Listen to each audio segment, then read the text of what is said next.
Olá, estamos começando um novo episódio do Religare Conhecimento Religião.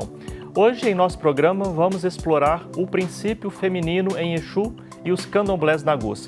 Vamos conversar sobre a ausência e o silenciamento dos cultos ao feminino no orixá mensageiro. Vamos falar sobre as mulheres de terreiro e a emancipação feminina nas tradições dos candomblés e Yorubá nagô. Para falar sobre essas e outras questões, eu recebo Cláudia Alexandre, doutora em Ciência da Religião pela PUC São Paulo, atualmente fazendo seu pós-doutoramento na USP. Cláudia é autora do livro Exu Mulher e o Matriarcado Nagô, sobre masculinização, demonização e tensões de gênero na formação dos candomblés. Obra premiada no Jabuti Acadêmico entre as melhores obras de ciência da religião e teologia no ano de 2024. Cláudia, seja bem-vinda ao Religare, um prazer recebê-la. Obrigada pelo convite, é um prazer estar aqui para falar um pouquinho sobre esse livro, sobre essa obra, sobre essa pesquisa que acaba de ser premiada. Eu ainda estou saboreando, né? A magia que foi estar na cerimônia do Prêmio Jabuti desse ano. Muito lindo. Descubra o mundo da cultura religiosa com o Religare Conhecimento Religião. Estamos no YouTube e em todas as principais plataformas de podcast como Spotify. Para encontrar o nosso conteúdo mais facilmente, use o termo de busca @Religare Conhecimento Religião. Tudo junto, sem acento, isso levará você diretamente para os nossos canais. Inscreva-se nesses canais para você receber atualizações sobre as últimas entrevistas. Acompanhe os nossos episódios, curta o que você achar interessante e, o mais importante, compartilhe o nosso conteúdo. Ajude-nos a construir uma comunidade de pessoas conectadas pelo Religare Conhecimento Religião, onde a curiosidade encontra sabedoria. Cláudia, esse livro, né, fruto da sua pesquisa, né, na PUC São Paulo, tem aí a centralidade do tema de Exu, né? Quem é esse orixá? Qual é a presença de Exu nas tradições de matriz africana? Então, Exu é o principal elemento do sistema de crenças negro-africano.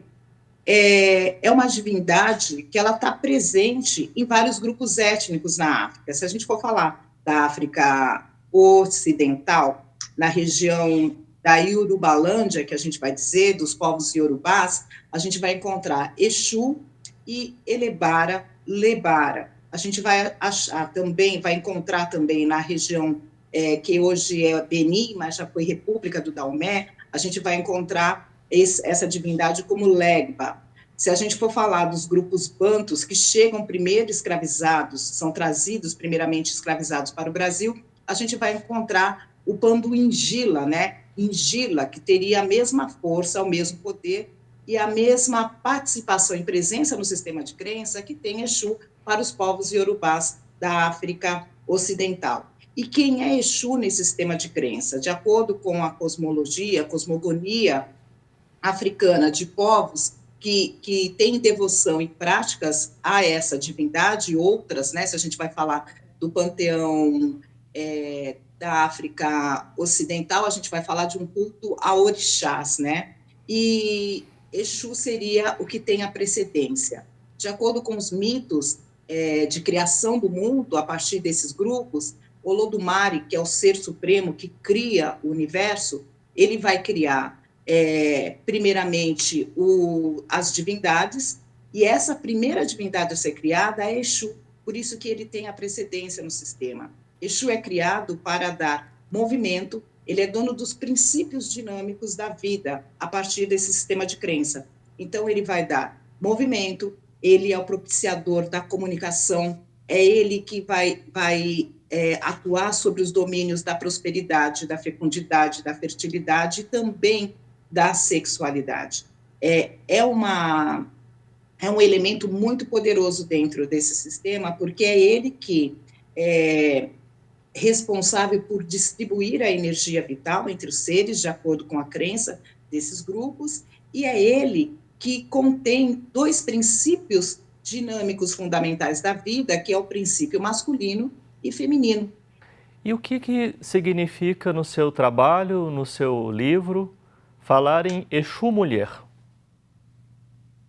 Significa exatamente nós olharmos e observarmos outras consequências desse processo de invasão em África. quando a gente vai falar sobre essas práticas, e é isso que eu observei, porque, primeiramente, eu fui buscar a razão da intolerância religiosa, do racismo religioso, e desse elemento, o Exu está no centro desse debate, desse diálogo Sim. sobre demonização das religiões de matrizes africanas. Quando eu vou buscar essas razões, ou estudar qual a origem da demonização de Exu, já sabendo que dentro desse sistema de crenças negro-africanas não existia esse elemento do mal ligado ao demônio, e que era uma construção ocidental, eu encontro escritos, eu encontro narrativas que distorcem essa função que eu acabo de dizer, tão importante para o sistema e para a vida, como é esse elemento chamado Exu. Exu é o procriado. Dentro do sistema de crença iorubá, por exemplo, ele nasce antes da própria mãe, né? A filosofia africana, a filosofia da relação de homens, mulheres, deuses e natureza negro-africana, ela se diferencia muito e se distancia muito do pensamento eurocêntrico ou ocidental. Na realidade, outras transformações aconteceram no encontro dos colonizadores com essas primeiras práticas negro-africanas na África Ocidental. A primeira delas é narrativas que diziam que aqueles rituais que foram encontrados e descritos pelos primeiros viajantes eram feitos para o demônio cristão. Então, havia a descrição de que eram homens sem almas, homens precisando de salvação, e, inclusive, a escravização negra seria uma salvação de homens sem almas, por conta das práticas e narrativas que eles faziam quando encontravam esses rituais. Por um outro lado, há narrativas que mostram que foi deliberadamente ocultadas as práticas ao elemento feminino. Quais eram esses elementos? As práticas que foram vistas primeiramente eram de representações, que foram chamados de fetiches, onde objetos, materiais, elementos da natureza eram postos nos centros de rituais.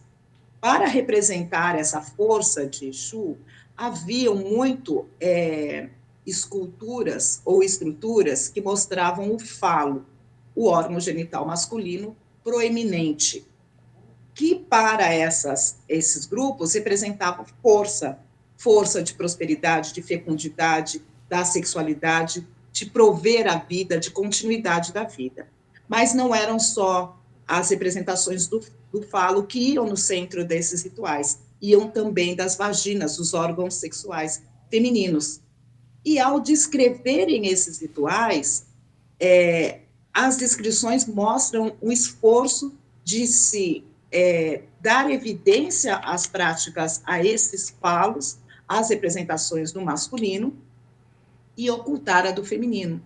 E aí a gente vê que essa construção não só ela tem a questão patriarcal, ela tem a questão racial e ela tem a questão sexista também. E ao ocultar esse feminino, né, romper com essa parte da constituição de Exu, as práticas ao feminino elas ficam esquecidas. Mas ao longo do tempo, e isso a gente vai encontrar nos museus, nos arquivos, nos acervos de museus, a gente começa a encontrar imagens que representam o masculino e representam o feminino em pares. Os festivais a Exu nessas cidades da Yorubalândia a gente está falando de Nigéria, de Benin, antiga República do Daomé, Gana, República dos Camarões, enfim, onde os povos iorubás ocuparam e fizeram e desenvolveram suas organizações sociais. Nessas regiões, os cultos a Exu nunca são apenas a representação masculina, sempre em pares. A representação masculina e a feminina, até hoje, ela está nos festivais de devoção a Exu. O que aconteceu é que a colonização em África, para a dispersão desses povos a partir do sistema escravista, ela já dispersa esses povos com o imaginário de que eles são cultuadores de um elemento Sim, associado ao já diabo está cristão. desde esse Exatamente, momento, sim. exatamente. Há uma construção, né, proposital para reforçar que eram povos que cultuavam esse tipo de divindade, que não está na construção nem da cultura, nem dos costumes desses povos, e a gente está falando do século XVII, então houve um processo longo de deturpação dessas práticas, de visão distorcidas e narrativas distorcidas sobre Sim. essas práticas. No próximo bloco, vamos discutir a demonização de Exu. Voltamos já.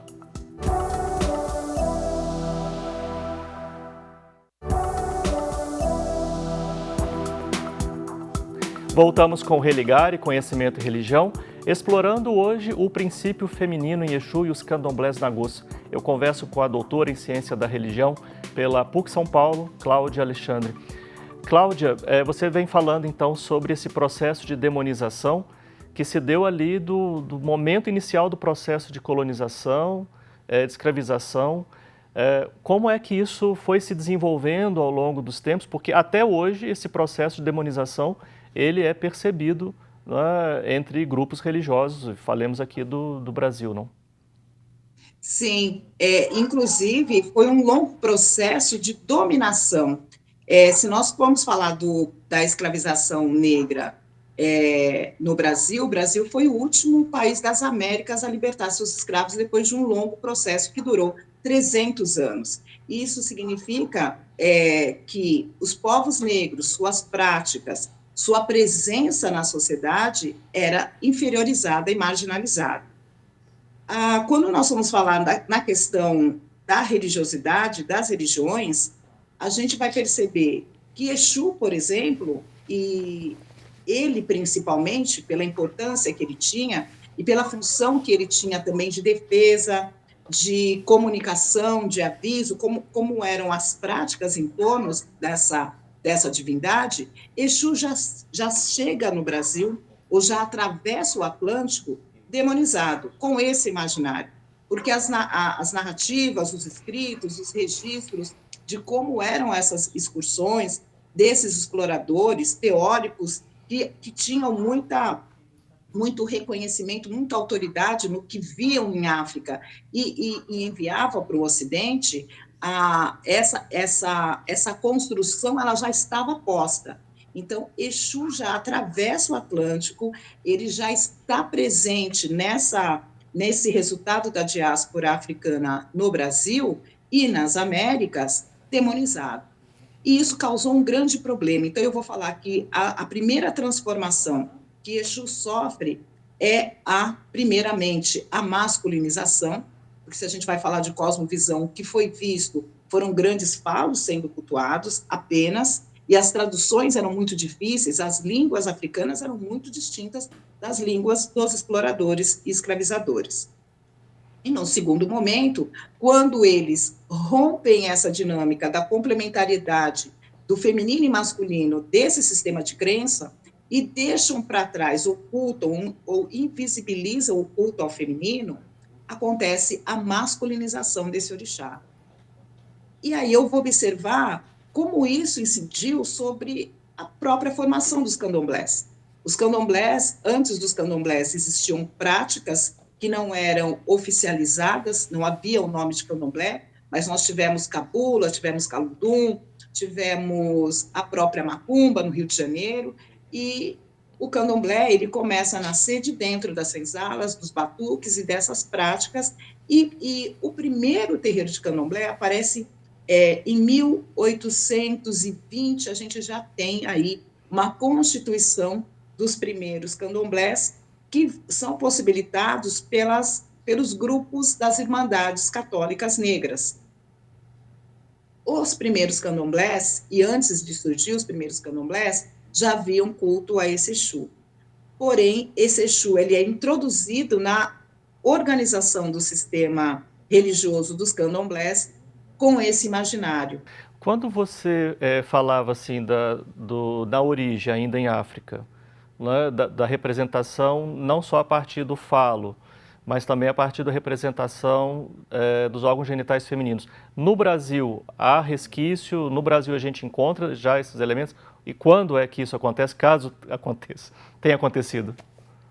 O que aconteceu, e a minha pesquisa mostra, está no livro, foi, eu trabalhei o método indiciário, né? Quando eu compreendo que em África houve esse rompimento, a primeira coisa que eu vou perguntar, e como aconteceu no candomblé, que era matriarcal inicialmente, mulheres conduziam os seus grupos religiosos, seus terreiros, como é que foi para as mulheres não ter esse elemento feminino? Quais foram os prejuízos e as consequências para essa constituição dos candomblés e dos terreiros.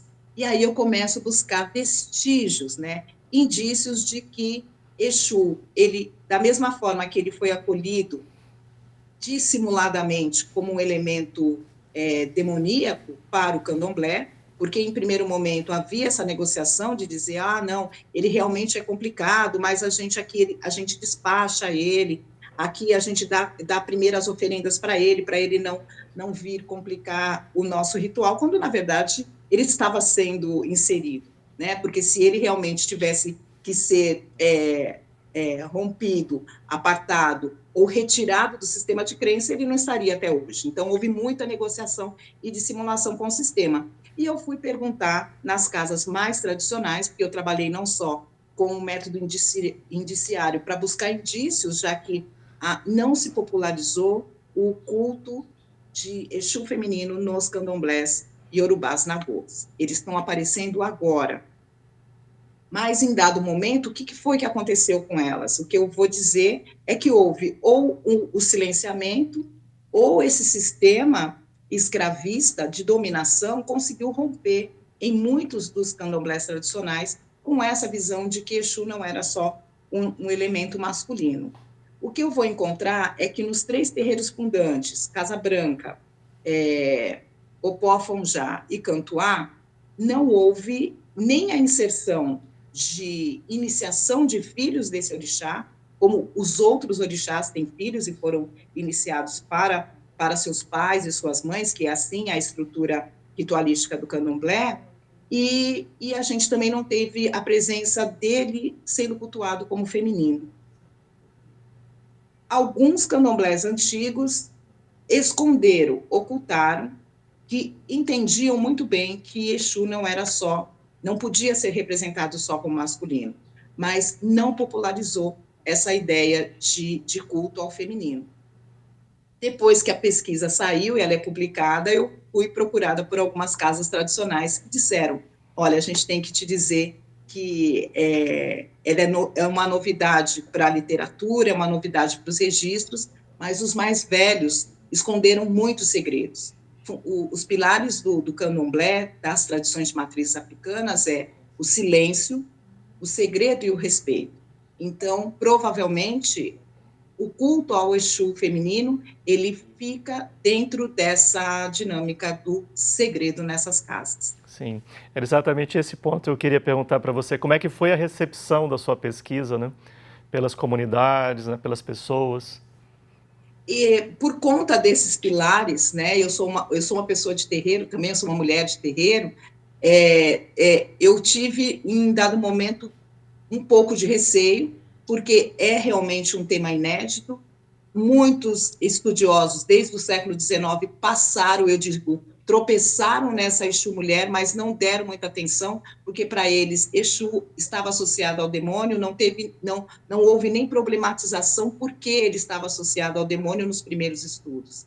Então, no primeiro momento, eu tive receio, mas eu também trabalhei respeitando esses pilares que estruturam o corpo das tradições do candomblé no Brasil.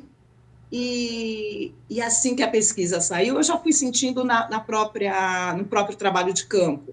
Num dado momento, a surpresa, num segundo, nossa, que coragem de tocar nesse assunto, porque os mais velhos não falavam, aqui a gente não cultuava sequer, a gente iniciava filhos para Exu, quanto mais falar desse elemento feminino, mas eu fiquei muito contente com a resposta desses mais velhos que eu busquei, os 3 fundantes, de estarem contentes dessa pesquisa estar saindo, dessa emancipação dessa parte das tradições que foram oprimidas, que foram perseguidas por um longo tempo no Brasil, e depois de sair do livro, e que todas as comunidades de terreiro, elas têm acesso à leitura, eu tenho recebido muito acolhimento desses grupos das religiões e tradições de matrizes africanas.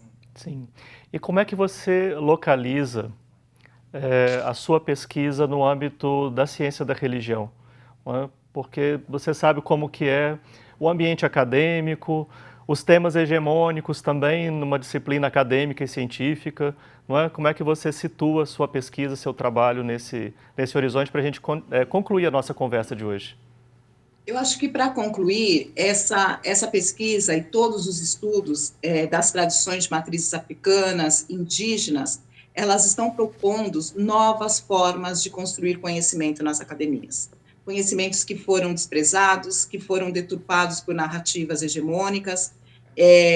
Eu honro muito a presença de corpos negros indígenas podendo acessar, a partir de políticas e ações afirmativas, esse ambiente tão difícil, né, tão eurocêntrico das academias. Em relação à ciência da religião, eu acho que cada vez mais nós estamos adentrando com novas soluções e possibilidades de se construir ciência, de trazer novas bibliografias, novos autores. O meu trabalho, por exemplo, ele apresenta para a academia teóricos africanos, teóricas mulheres negras, mulheres de terreiro.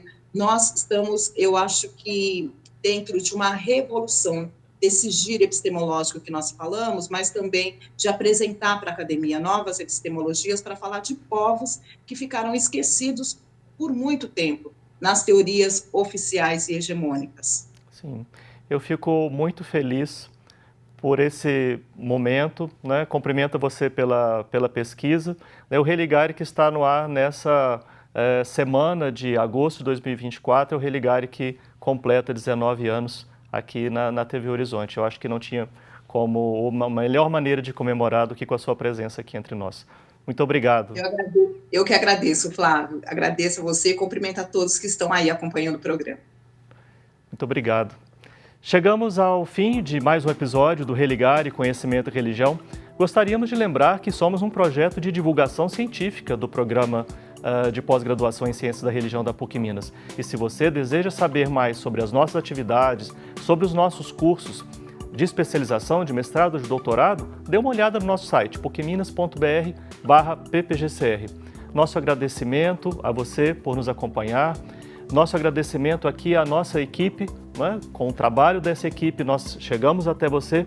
Nós voltaremos na próxima semana. Um abraço muito cordial e até o próximo Religare Conhecimento e Religião.